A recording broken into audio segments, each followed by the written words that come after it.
So a new measure is created. I'm going to name it as chi-square underscore inverse, which is equal to chi-square dot inverse. You can see the complete explanation of this formula, and along with the explanation is coming over here. The syntax will be, you have to give the probability and degree of freedom, and down you can see it returns the inverse of the left-tailed probability of the chi-square distribution.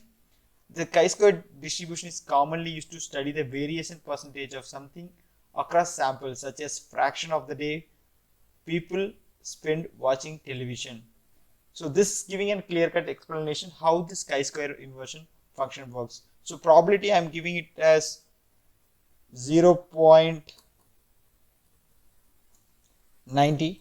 Let's say we are wasting our time instead of watching television, now we are watching our mobile phones to waste our time. So I am going to give the degree of freedom as 1.